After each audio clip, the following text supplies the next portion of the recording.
What's up, me? What's up, Familamskis? Today, by far, has been the best day I've had since December 14th, 2025, when I sobered up. But it didn't start off so great. I had big plans for today, and it was a bit of comedy of errors that led to me being pissed off for a couple hours until the good times started rolling. So I woke up at 6 a.m., which is really good, beating my goal of 7 a.m. by an hour. But I had to this time because I had to be somewhere by 7. I had to be at the Plasma Donation Center by 7 because I needed to make the money from that donation that I was going to need to be able to pay to get my new driver's license at 10 a.m. So I had to get in there early because sometimes it takes me like 2 hours to donate because I have a high blood return pressure because I ate a lot of fatty foods, and that's just what I do. So I had to get in there early. So last night, well, let me go back to yesterday real quick. Yesterday I had my brother pay for my cell phone bill, my brother Eric, like I mentioned in yesterday's video. And I told him the wrong amount. I told him 55, but it was 60. So like right before I went to sleep last night, my service was cut off. And it's still $10 because they charged me $5 for not paying the whole amount on time. So I had to wake up at 6, and I was like, well, I'm just gonna hustle to the plasma center, and hopefully I can get the Wi-Fi from outside, and take care of business. So I got there at 7 a.m. and guess what? It opens at 8 a.m. on Mondays. So like, that means I'm only gonna have 2 hours from walking through the door, going through the screenings, and then donating. And I only had till 10 to be on time at the DMV. And the DMV does not play around. They're nice. They're way more mean than the jailers are. When you get arrested and go to jail, those people are nice compared to the DMV. Those DMV ladies, they do not like you. Straight up, they just don't like you. So that was stressful.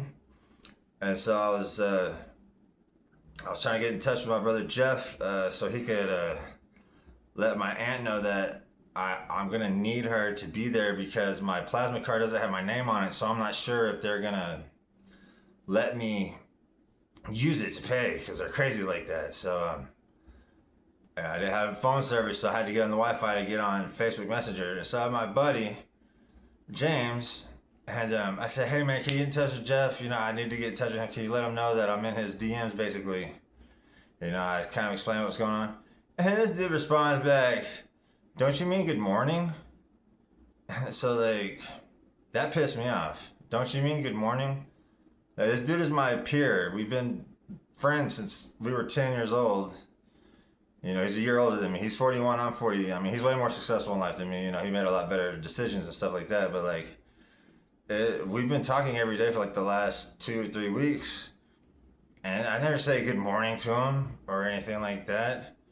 So I'm having this stressful situation because of this comedy of errors. When it rains, it pours. The plasma donation is opening late. My phone service is, not active. And so, hey, I'm just asking him to text my brother on Facebook. It's not like I'm asking him to suck my dick. You know what I'm saying? He's like, don't you mean good morning? And then like, he kind of sounded like he wasn't sure if like maybe I was drunk or like trying to do something deceptive. So, I mean, that pissed me off, man. So, I just said, never mind, NVM. And then by that time, my brother had responded to me on Facebook. So I told him, like, hey, let Margie know this stuff. And he's like, got you. And then I said, yeah, man, James tried to tell me that I'm supposed to say good morning, and it pissed me off.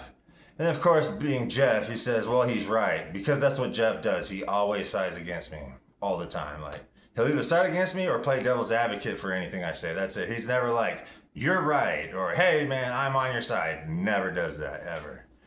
He thinks he's like helping me by doing that. It's very annoying. So that doubly pissed me off. And so I went back and see James said the same thing. And so he responded to my never mind with, well, I already messaged him on your behalf. Oh, on my behalf? Oh, like some dramatic, oh, was that on my behalf? So I just said, thank you, sir. Have a good morning. And like, I ain't talked to him since, and I'm not even really trying to talk to him. Even though I had the best day I've had all day, like, so I'm already 5 minutes in, god dang it. So I went to the freaking plasma, made it in time, made it to DMV on time, was able to get my new license, so I'm now a member of society again. I can get a job now, start putting in applications.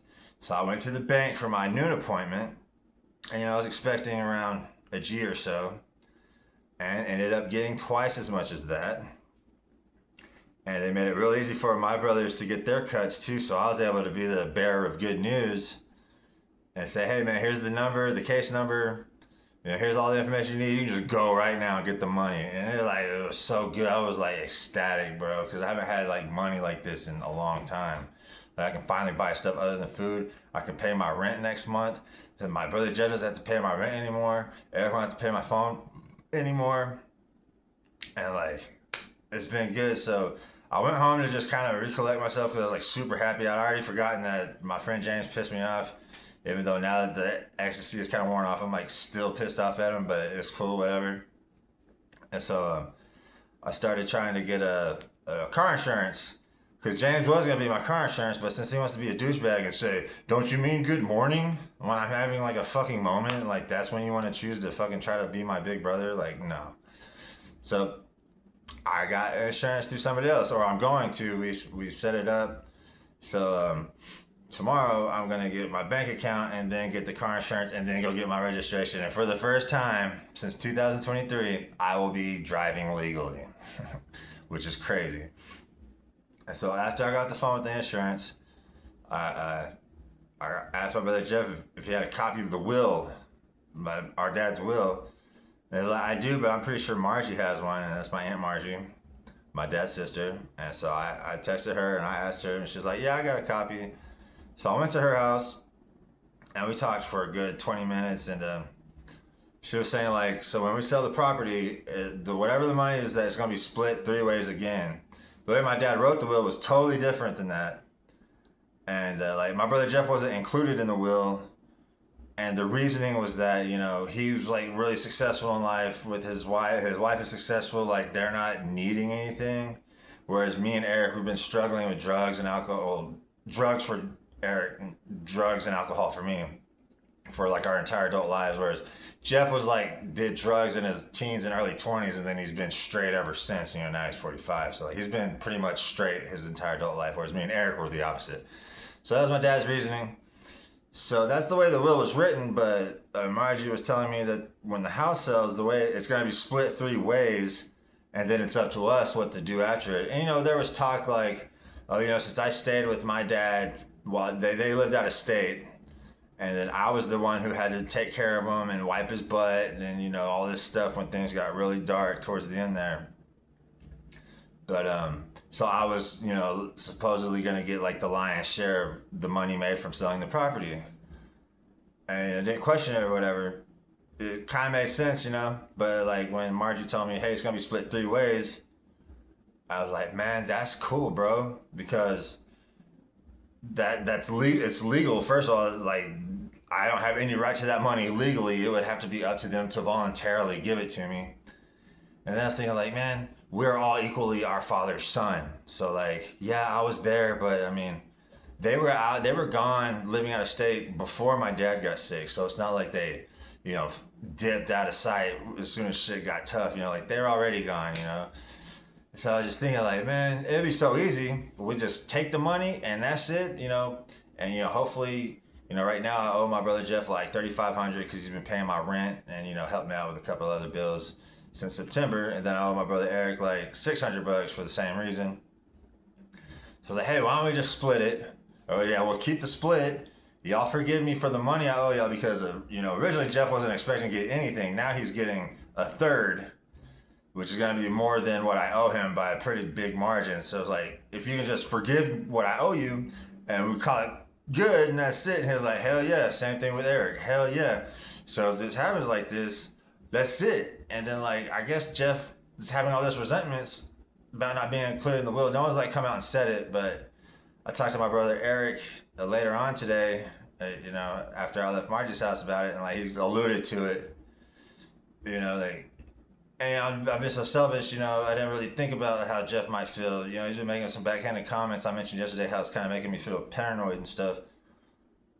And so now it's like all it's gone. It's settled now, dude. Like today was the day of promises, man. Like the money came through. Um, peace between, like real peace between my brothers. Like as opposed to just the peace of me not drinking vodka. Now there's like a deeper piece of this estate situation being even. So like it's like, dude, like the promises, bro. Like we read them at the end of every meeting. And I don't want to sound like a nerd or like I'm on a pink cloud or nothing like that. But like today was the most promising of promises type day I've had in fucking forever, bro. Like ever since I got out of fucking rehab jail, damn near.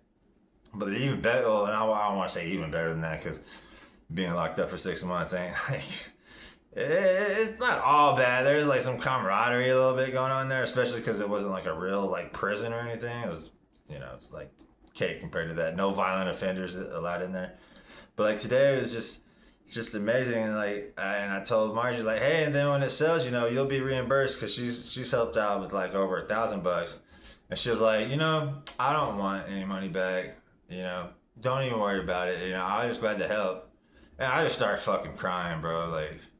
Like, thank you, Margie. Like, oof, just even thinking about it now, like, crying, like, tears of, like, love and joy instead of, like, tears of sadness because my dad died. Today was, like, tears of happiness, not because of, like, the material of the money, but just the sentiment that like, she's there, she loves me, and she loves us, and we love her, and, like, we're family, and God, like when you're all getting old and like people are dropping like flies, man, like that shit like really hits different, man. So after that I went to the bank and they couldn't get me set up to make an account till tomorrow. So tomorrow I'm gonna go,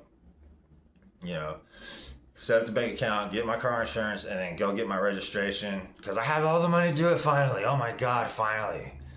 It's like I'm finally gonna be able to drive without being paranoid about getting pulled over, man. Like it's fucking amazing.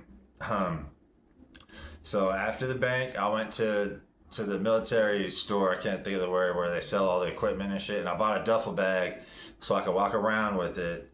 I didn't do any walking today. For the first day ever, I was too busy to go walking. I was actually doing shit that was more important than walking.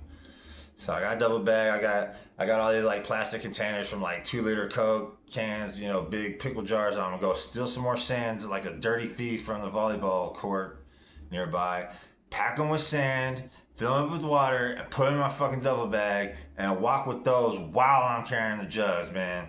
And it's gonna be fucking awesome. And I'm gonna get a job soon. I know it, man, because every time I'm in this situation where I'm sober and things are looking good, I always get a job, like, effortlessly. It's the way it's always been. Knock on wood, famous last words, I don't think so. Like, I'm fucking feeling it, man. Like, I gotta thank God for sure, like, I've been trying to talk to God more, especially now that my parents' urns are in here with me and I see them every day and like that's their deceased remains because, they're up there now. So like it's even more like a connection, man. Just like, thank you so much. And now I went to Walmart and bought a shitload of groceries. And after this video, I'm going to go back. I went to the Market Street Walmart. Now I'm going to the big Walmart because I need some like kitchen supplies. Because if you want to eat cheap, you need some kitchen supplies. I ain't really got none. I mainly just need like a cheese shredder and like some knives and shit. But yeah, dude, amazing day. It's disappointed about my buddy James fucking coming at me like so stupid. Like why? Like if he came at me like, hey, I have this emergency. Can you see someone to text? The last thing that would ever occur to me would be to tell him, didn't you forget to say good morning? Like he's rude to me. Like that is so foreign to me. I cannot help but be pissed off and annoyed and disappointed that he did that to me. I know I'm supposed to be the better man or rise above it all and try to be cool with it. And maybe someday I will, but like I'm not there yet, man. I only have a month sober right now, so I mean I ain't no saint, bro. Like come at me like that right now. I don't, dude. It was fucking retarded for him to do that, man. And so really quick, I only got a couple seconds left. Last night with that person I said was my friend, she was making a booty call, man. That's a whole other story, man. And then I overshared with her. If I tried to offer, situation of us, meeting up and doing the thing, because she's not the most attractive person ever, but it's just the fact that she just did not give me a choice with the shit she was saying. Like, I had to fucking do it, because, like, as a man, like, hey, well, what's up? You want to do that? But anyway, that's a long story, and I'm out of time. Love you guys. Talk to me later.